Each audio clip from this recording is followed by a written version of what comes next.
السلام علیکم جی، میرا نام سجاد ہے۔ جیسا کہ میں نے پہلی ویڈیو ڈالی تھی وہ میرا انٹروڈکشن ویڈیو تھا، اور آج میں آپ کے سامنے قرآن کے بارے میں اسٹارٹ کرنے جا رہا ہوں، اور پوائنٹ وائز اس میں بتانا چاہتا ہوں قرآن ایک ایسا بھی دور تھا کہ جب کوئی بھی سائنس کی بات ہوتی تھی جو انسانوں کی عقلوں میں نہیں آئے، کوئی لاجک اس کا سمجھ نہیں آئے، تب اس کو وہ چمتکار کہہ دیا کرتے تھے، یعنی کہ معجزہ، ایک میریکل، جب اس کے پاس ان کے کوئی جواب نہیں ہوتا تھا، جب عقل میں نہیں آئے۔ اس کے بعد ایسا ہے کہ قرآن میں بھی کچھ ایسی چیزیں ہیں جب لوگوں کو سمجھ نہیں آئی اس دور میں، تو لوگوں نے قرآن پہ بھی اعتراض کیا، حالانکہ اب وہ سرٹیفائیڈ ہو چکی ہیں، سبھی سائنٹسٹوں نے اس کو ایکسیپٹ کیا ہے کہ یہ ایسا ہوا ہے اور یہ ایسا ہے، سائنٹیفک چیز ہے۔ جب تک لوگ اس پہ اعتراض کرتے رہے، کیونکہ آپ کو پتہ ہے سائنس ہمیشہ سے اپنا قانون، ایک سائنٹسٹ نے جو بات کہی ہے دوسرے والے نے آ کے اس میں تھوڑا سا کریکشن کیا، اس کو ٹھیک کیا، اس کے بعد تیسرا آیا اس نے اس کو ٹھیک کیا، چوتھا آیا اس نے ٹھیک کیا۔ جیسے آپ کوانٹم تھیوری کے اوپر سمجھ سکتے ہیں، کوانٹم تھیوری مطلب کیمسٹری جو بک ہے اس میں کوانٹم تھیوری کنٹینیو چینج ہوتی جاتی ہے، ہر کسی نے اپنے اپنے میتھڈ بتایا کہ نہیں ایسا نہیں ہے، ایسا ہے، نیوکلیس کے بارے میں نہیں ایسا نہیں ہے بلکہ ایسا ہے۔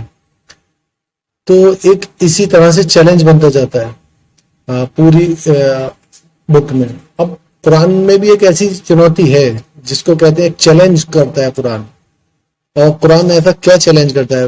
دنیا کے جتنے بھی زبان کے اسپیشلسٹ ہیں، زبان کے جو بھی ماہر لوگ ہیں زبان کے، یعنی کہ لینگویج اسپیشلسٹ، سبھی لوگوں نے لٹریچر اور یہ جس کو کہتے ہیں کہ ایک ساہتیہ اور کاویہ، یعنی کہ انگلش میں کہیں تو لٹریچر اور پوئٹری، تو اس کے بارے میں ایک دور گزرا ہے جو یہ بہت بڑے لیول پہ رہتا تھا، جس کو لٹریچر اور یہ پوئٹری۔ اب اس میں پریپوزیشن کا یوز کیا گیا ہے، گرامیٹیکلی کس نے کس طرح سے لکھا ہے، ہر لوگوں نے، ہر کسی نے، ہر مذہب میں، ہر تہذیب میں جتنی لینگویج ہیں، کنٹری وائز جتنے ملک ہیں، سب جگہوں پر ایسا ہوا، اور ہر کسی نے اس کو بہت زیادہ ویلیو دی، اس کے علم کو، جس نے یہ باتیں کی، جس نے ایسا لکھا، جس کی کتاب میں آیا، اس کی ویلیو دی گئی۔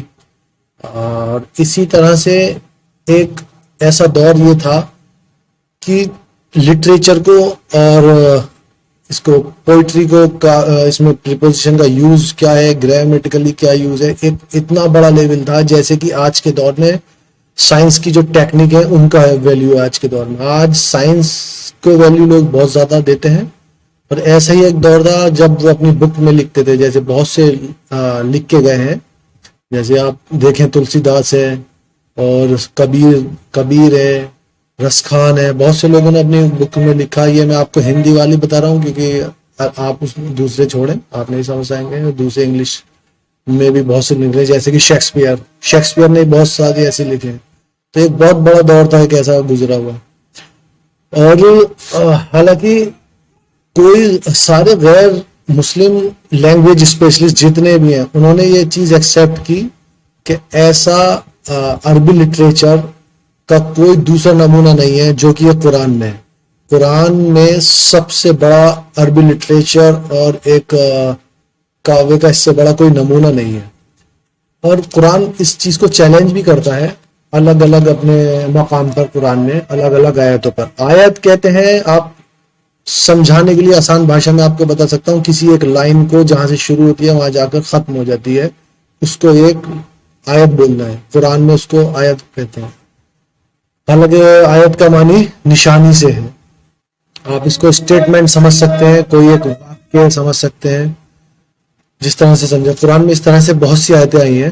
اب آپ کے سامنے میں ایک آیت رکھنے جا رہا ہوں، اور میں اس کو قرآن کے ورڈ بائی ورڈ بیان کروں گا، تاکہ اس میں میرے ورڈ شامل نہیں ہونے چاہیے، اللہ کے ہی ورڈ شامل ہونے چاہیے، کیونکہ قرآن ایک اللہ کی کتاب ہے۔ سارے مسلمانوں کا یہ عقیدہ ہے، یعنی کہ وشواس ہے، ان کا بلیف ہے کہ یہ اللہ کی طرف سے اللہ نے اس کو نازل کیا ہے، اللہ نے اس کو بھیجا ہے، اور اپنے پیغمبر کے پاس، یعنی کہ میسنجر آف دی گاڈ، ان کے پاس آیا، اور اسٹیپ بائی اسٹیپ وہ آتی رہیں ساری آیتیں، ان کو ایک جگہ کر کے کتاب میں جو رکھا گیا اس کا نام قرآن ہے۔ اور دشمن اسلام اس پہ قرآن پہ بار بار اٹیک کرتا رہتا ہے کہ اس میں یہ آیت کیوں ہے، اس میں وہ آیت کیوں ہے، اس میں ایسا کیوں ہے، اس میں ویسا کیوں ہے. انہی آیتوں کے متعلق میں آپ کے سامنے بیان کرتا جا رہا ہوں.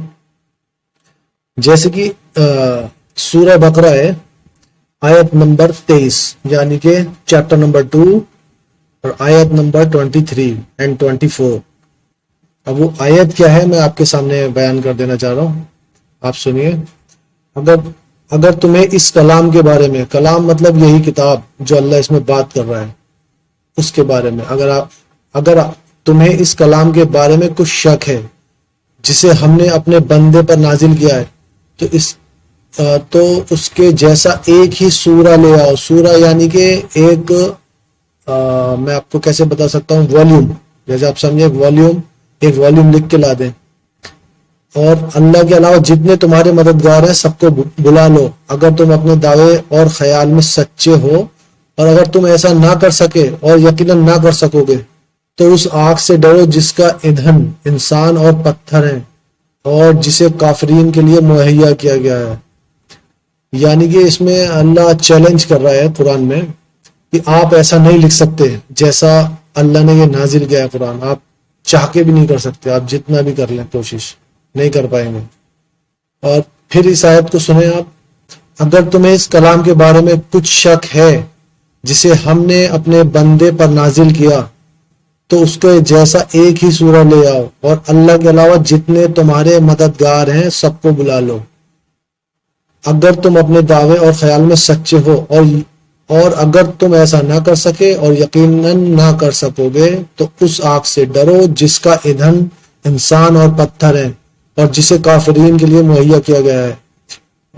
اسی میں پوری لٹریچر ہے، آپ دیکھتے جائیں، قرآن پڑھیں گے آپ کو سمجھ آئے گا. اور میں نے آپ کو بتا دیا یہ قرآن کی آیت ہے اور اس میں چیلنج ہے. اور چیلنج آج تک اس کو کوئی ایکسیپٹ نہیں کر پاتا ہے. قرآن نے جہاں جہاں چیلنج کیا ہے کسی نے اس کو کبھی ایکسیپٹ نہیں کیا. یعنی کہ ایکسیپٹ کرتے ہیں وہ فیل ہو جاتے ہیں، وہ کر نہیں پاتے. اور میں آپ کو اگلی ویڈیو میں اور بھی زیادہ اس سے مزید جانکاری دوں گا. شکریہ. السلام علیکم.